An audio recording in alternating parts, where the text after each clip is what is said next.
Some of the defensive tactics we've seen from these coaches have been really, really fun to see. And like seeing the chess match start on the defensive end in a lot of these series has been really, really fun to watch. And I think we've seen that throughout the entire playoffs in general, unless you're the Knicks. Even the Knicks have had a great defensive game plan, but I'm more so talking about the Knicks offense. A lot of these series have felt like they've been built around like the defensive end of the floor and how teams are scheming things up on that side of the ball. Shout out to the coaches and shout out to the level of play that we're seeing on that end of the floor for the NBA to get the connotation that they don't play defense. I have two other quick side tangents, actually. The fact that people like to claim that the NBA doesn't play defense is absurd, considering that, literally one of the best defenses of all time won the title last year. The Pistons, also historically a really good defense. They won 60 games in a regular season this year. Second piece, I think this is Boston. Boston is like totally like screwing everything up. You're getting kind of like the anti-analytics thing now that's kind of popping up on social media a lot. Look, here's the thing with analytics. And I think Nato said it the best, Alabama's head coach. The analytics are more so like, how do we get the best shot possible? That's really the idea of analytics. It's not even necessarily saying, hey, let's shoot a gazillion threes. I feel like where people miss the mark, it isn't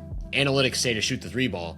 Analytics are about optimizing every possession. That's the goal of using analytics. That could mean putting the ball in guys' hands who aren't going to turn the ball over. That could mean, yes, a 40% three-pointer generates more value on a per possession basis than a 38% mid-range jumper or a long two. And then there's also the fact that like analytics will say, hey, if you gain a second chance to score on the offensive glass, you have a very, very high chance of scoring on this possession as opposed to one shot now. So then analytics say to go and grab offensive rebounds. And I'm pretty sure there was a stat or I saw on Twitter, I can't remember exactly what it was, so I'm going to try and paraphrase it the best I can, but offensive rebounding is at like an all-time high in the playoffs. And it's because this deliberate effort to crash we're seeing from teams where it's like, when you can't score on the first chance, that second chance opportunity is basically like getting an opportunity in transition because of how high the efficiency is. And the transition is another part of that. The game is faster than ever. That's not because they want to play up and down and it's easier. It's the fact that a transition possession on average is like 20 points per 100 possessions more efficient than a half-court possession. League average transition offense this season was around like 1.25 points per possession. And the league average half-court was 0.98 points per possession. So over the course of a game, transition is worth 27 more points in the half-court. Why would you not want to play with pace? Why would you not want to play fast? And there's just so much that goes into this, right? But the thing that people miss is that the defensive side of that is the analytics are about taking away every optimal possession from the offense. So you want to force turnovers.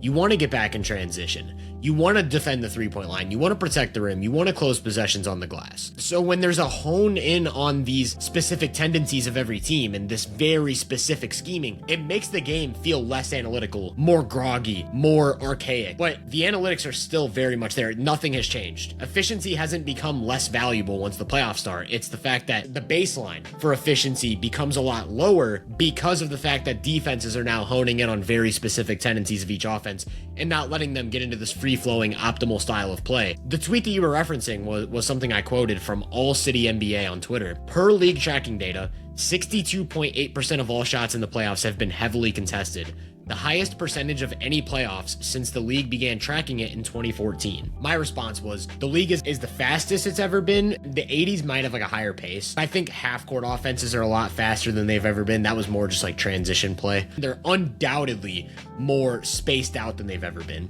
There's more ball handlers, creators, playmakers than there have ever been. There's more movement, free-flowing than there's ever been. Yet still, more shots are being contested than ever, which just shows that defense is at such an unprecedented level across the board, right? From a talent perspective, you don't have lumbering bigs who can't move anymore. Like if you are on the court as a big, you have to be able to cover space or you're just playing at an automatic disadvantage. The other side of that is teams don't really play weak links as much anymore. You have to be able to pretty much hold up in different schemes. If you can't guard one-on-one, you better be able to hedge, you better be able to rotate, you better be able to do something on the floor that makes you playable defensively, that makes your team able to scheme around that. And then once you get 2 or 3 weak links, now you're just completely falling apart. But the same goes for the offensive weak links. Shots are being funneled to very specific players. It's like defenses have gotten to a point where you can almost funnel the ball exactly where you want it to go. So one thing I want to talk about with New York is they wanted to funnel shots to Kelly Oubre. And Philly at times didn't have a choice but to throw the ball to Kelly Oubre because that's what the defense dictated. And we've seen this happen for years, right? Like the Bucks in the 2022 playoffs. They wanted to funnel shots to Grant Williams in the corner. He has what, a 27-point game 7? Is that what he dropped? Like, it's like sometimes those role players are going to deliver. The Warriors in 2018 wanted to funnel shots shouts to Trevor Ariza and PJ Tucker. They both went cold, and then Houston goes on to miss 27 straight threes.